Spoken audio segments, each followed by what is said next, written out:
Welcome to my channel Hemlata foodie kitchen में आप सभी का स्वागत है। बड़े से घर में मेरा छोटा सा आशियाना, छोटे से आशियाने में मेरी छोटी सी रसोई से आज फिर लेकर आई हूँ बहुत ही ज़्यादा टेस्टी ये नाश्ता। तो आज आपको मैं बताने जा रही हूँ घर में बचे हुए आटे का आप कैसे इस्तेमाल कर सकते हैं। तो बचे हुए आटे से हम बनाएंगे आज हेल्दी सा नाश्ता। तो देखिए आटा बचा हुआ है। कई बार क्या होता है हम कुछ भी बनाते हैं ना घर में, अगर तो थोड़ा सा आटा बच ही जाता है। तो आज इसको हम नाश्ते का रूप देंगे जो हेल्दी भी होगा, टेस्टी भी होगा। तो इसके लिए हमने ये आधे कटोरी चने की दाल भिगी हुई ले ली है, एक आलू ले लिया है, धोकर किस तरह से मैंने रख लिया है, एक प्याज मीडियम साइज, दोनों ही साइज मीडियम के ले लिए हैं। और क्वांटिटी कम ज़्यादा आप अपने हिसाब से कर सकते हैं। 4-5 कली लहसुन की है, ढेर सारा करी लीफ लेना है, 3 हरी मिर्चें और 1 इंच अदरक का टुकड़ा। तो ये देखिए जार में मैंने डाल दिया है लहसुन और करी लीव्स, हरी मिर्च, ये सारी चीज़ें डालने के बाद आप इसमें डाल देंगे अदरक, और अदरक डालने के साथ साथ इसमें डालेंगे आप प्याज। तो प्याज को इस तरह से रफली चॉप करना है क्योंकि हमें इसका पेस्ट नहीं बनाना है, थोड़ा सा दरदरा सा ही रखना है। और एक जो आलू हमने लिया है उसे भी इस तरह से कट कर लेंगे। आलू आपको कच्चा ही लेना है। तो ये देखिए हमने डाल दिया। अब डाल देंगे हम चने की दाल। तो बस आपको ध्यान रखना है कि ढीला ना पड़े यानी पतला ना हो, इसलिए इसमें पानी बिल्कुल भी नहीं मिलाना है। अब डालेंगे हम अपने किचन की शान, वही नमक स्वाद अनुसार डाल देंगे, और ½ टीस्पून हमने इसमें डाल दी है लाल मिर्च पाउडर। अब क्या करेंगे, हम इस तरह से इसे दरदरा सा पीस कर लेकर आ गए हैं। अब हम इसे एक साइड में निकालेंगे, एक बाउल में निकाल के रख देंगे। और फिर ये जो आटा है, बचा हुआ आटा है, इसे हम लेंगे चकले पर। चकले में डाल दी है हमने फिर से चकले पर रखकर ये आटा, और उसमें डाल दिया फिर से ढेर सारा करी लीव्स। करी लीव्स का इस्तेमाल भरपूर आप कीजिए क्योंकि ये हेल्दी तो होता ही और आपके लिए बहुत ही ज़्यादा फायदेमंद होता है। अब एक चीज़ ये है कि अजवाइन को आप 1 चम्मच हाथ में लेके रब कर लीजिए ताकि इसकी महक और फ्लेवर अच्छा आ जाए। तो ये दोनों ही चीज़ हमारे लिए बहुत ही फायदेमंद है, हमारे शरीर के लिए हेल्दी भी है और टेस्ट तो इससे दुगना हो ही जाना है। अब क्या करना है, इसे अच्छे से पट्टी के ऊपर रख करके इसे इस तरह से मसल लेना है। तो ये देखिए जिसमें आपको आसानी लगे आप उसमें मसल लीजिए, चाहे तो आप बाउल में लेकर मसल लें, चाहे तो इस तरह से चकले के ऊपर लेकर मसल लें। और अगर थोड़ा सा ढीला लगे तो आटा इसमें मिला करके आप इसे टाइट सा इस तरह से तैयार कर लें। तो ये देखिए इसे हम 4 हिस्से में डिवाइड कर लेंगे, ये आटा जो हमारे पास था। अब अगर सबको पसंद आता है ना तो फिर आप बार बार ये आटा ज़रूर बचाएंगे और इस तरह का हेल्दी सा नाश्ता ज़रूर तैयार करेंगे। तो ये कभी भी आप बना करके खा सकते हैं। तो ये देखिए 4 लोइयाँ हमने इस तरह से बना ली है पेड़े टाइप के, और फिर इसे साइड में रख देना है। साइड में आटा लगा करके हम क्या करेंगे, फिर से इन्हें बेलेंगे यानी रोटियां तैयार करेंगे। तो हमें जैसे हम नॉर्मल रोटियां बनाते हैं बिल्कुल उसी तरह से इसे बेल लेना है, ना बहुत अधिक मोटी हो ना बहुत अधिक पतली हो। तो इस तरह से बिल्कुल हमें गोल आकार में बेल लेना है। साइज़ आप कोई सा भी रख सकते हैं। तो देखिए मैंने इस साइज़ से इस तरह से बेल लिया और ये 4 रोटियाँ हम तैयार कर लेंगे।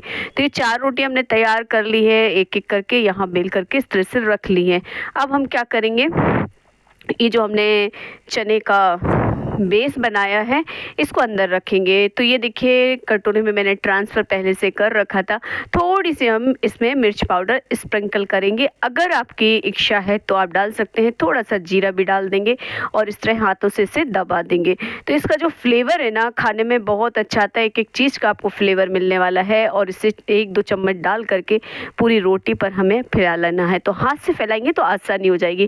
तो इस तरह से देखिए मैंने हाथ से चारों तरफ फैला दी, एक लेयर बना देनी है आपको इस तरह से। और फिर ये चढ़ा देने के बाद जो एक रोटी और है हम इसके ऊपर रखेंगे। अब अगर चाहे तो थोड़ा सा मिर्च डाल सकते हैं। तो मैंने देखिए थोड़ा सा मिर्च पाउडर और बुरक दिया है और इसे चारों तरफ से पूरा सेट कर दिया है, उंगली की मदद से इसे बंद कर दिया। अब क्या करेंगे, इसमें थोड़ी सी एयर जो रह जाती है ना उसे हथेलियों की मदद से थोड़ा थोड़ा हम इसे प्रेस करेंगे ताकि इसके अंदर एयर ना रहे। अब हम इसे फोल्ड करेंगे। फोल्ड करने से पहले क्या करेंगे, हम इसमें थोड़ा सा बेस बीच में और लगाएंगे, 1 चम्मच 1.5 चम्मच के करीब। तो इसे पतला पतला फिर से हम फैला देंगे। तो ये जो नाश्ता तैयार होता है ना वाकई में बहुत टेस्टी और हेल्दी हो जाता है। बस आपके पास आटा तो बच ही जाता है और आप बचाएंगे भी, आपको चने की दाल भिगी हुई चाहिए। अब इस तरह से हम रोल बनाएंगे, ये रोल बनाएंगे और रोल बना करके हम तैयार करके साइड में रखेंगे।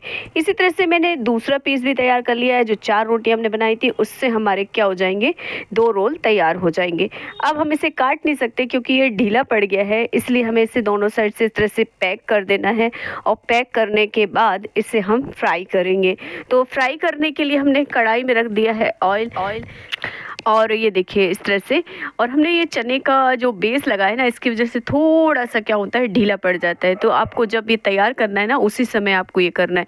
हमने गैस पर रख दी थी कढ़ाई, और ऑयल जो हमारा अच्छे से गर्म हो जाए तब इसमें हम डाल के लो टू मीडियम फ्लेम में इससे फ्राई करेंगे। बस इस तरह से आपको धीरे धीरे इसे फ्राई करना है। गैस का फ्लेम बिल्कुल धीमा नहीं करना है, नहीं तो ये ऑयल को अब्जॉर्ब कर लेगा। तो आपको इस तरह से इसे फ्राई करना है, चलाते हुए लगातार आपको चलाना है, उलट पुलट करके आप फ्राई कीजिए। तो ये ना ऊपर से बहुत ज़्यादा क्रंच हो जाता है, और अंदर जो हमने बेस बनाया है चने की दाल का, वो अच्छे से पक जाता है। तो इस तरह से आप रेडी कर सकते हैं। ये देखिए इसे फ्राई करते हुए 2-3 मिनट 4 मिनट हो जाते हैं, और फ्राई करने के बाद ये हमारा नाश्ता कुछ इस तरह से तैयार हो जाएगा।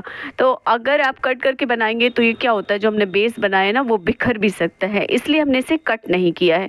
अब हम इसे इस तरह से निकाल देंगे। आप चाहे तो ऐसे के ऐसे ही सर्व कर सकते हैं, चटनी या सॉस के साथ आप खा सकते हैं, लेकिन मैं क्या करूँगी, आपको कट करके दिखाऊंगी। तो मैंने इस तरह से इसे कट किया। अब ये बहुत गरम गरम था, तो मैं इसे गरम गरम नहीं कर पा रही थी, तो मैंने इसे रख लिया है यहाँ।